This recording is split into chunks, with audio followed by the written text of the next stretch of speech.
বন্ধুরা, গ্রামের মানুষরা নিজের চোখে দেখল এক ভয়ঙ্কর ঘটনা। রফিক সাহেব গত এক সপ্তাহ ধরে নিখোঁজ ছিলেন, কারো কাছে তার খোঁজ ছিল না। কিন্তু রফিক সাহেবের মেয়েরা জানল তাদের বাবা আর নেই। যখন তারা বাবার দুর্গন্ধযুক্ত দেহ বাড়ি থেকে বের করল, দেহটা এমন অবস্থায় ছিল যে কেউ কাছে যেতে সাহসই পেল না। মেয়েরা কাঁধে কাঁধ মিলিয়ে বাবাকে কবরস্থানে নিয়ে যাচ্ছিল। রফিক সাহেবের দুই ছেলে, যাদের নিয়ে তিনি গর্ব করতেন, সেই সময় তাদেরকে কোথাও পাওয়া গেল না। যাদের সঙ্গে তিনি এত কঠোর আচরণ করেছিলেন, যাদের জীবন কষ্টে ভরিয়ে রেখেছিলেন, সেই মেয়েরাই এখন বাবার দেহ বহন করছে। কবরস্থানে পৌঁছাতেই গ্রামের মানুষরা অবাক হয়ে দাঁড়াল। সবাই স্তব্ধ হয়ে দেখল সেই দৃশ্য যা চোখে দেখলে কেউ সহজে ভুলবে না। এই দৃশ্য যেন চোখ ছিঁড়ে যাচ্ছিল। রফিক সাহেব কি এমন পাপ করেছিলেন যার কারণে তার মৃত্যুর এক সপ্তাহ পরও কেউ তার খবর জানত না, এবং তার দেহ একা অসহায় অবস্থায় ঘরে পড়েছিল? আর তার মেয়েদের সঙ্গে তিনি কি এমন নোংরা কাজ করেছিলেন যার জন্য তাকে এমন কঠোর শাস্তি ভোগ করতে হলো? কেউ দাফনের কাফনের জন্য সামনে এগিয়ে আসলো না।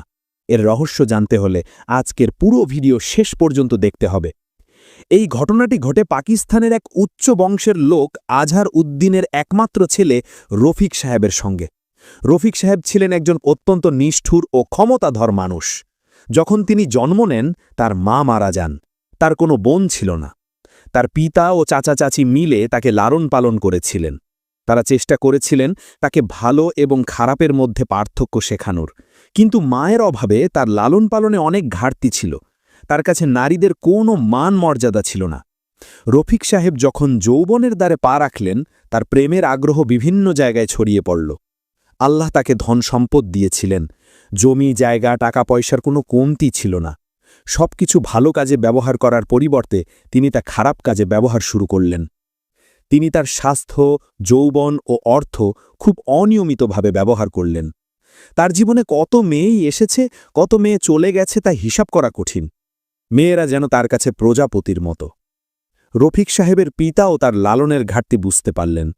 তার পিতা আজহার উদ্দিন মৃত্যুর পরে রফিক সাহেব একদম মুক্ত। তিনি যার ইচ্ছা করতেন, কেউ তাকে জিজ্ঞাসা করত না। তিনি এক দরিদ্র মেয়েকে বিয়ে করলেন, যার মা বাবা কেউই বেঁচে ছিলেন না। রফিক সাহেব প্রথম দৃষ্টিতে তাকে পছন্দ করলেন, কিন্তু আশ্চর্য ব্যাপার হল, রফিক সাহেব জীবনে প্রথম কোনো মেয়ের সঙ্গে পাপের পরিবর্তে বিবাহের কথা ভেবেছিলেন, এবং তিনি সন্তুষ্ট ছিলেন যে এই নারী তার কোনো কাজের মধ্যে কখনো হস্তক্ষেপ করবেন না।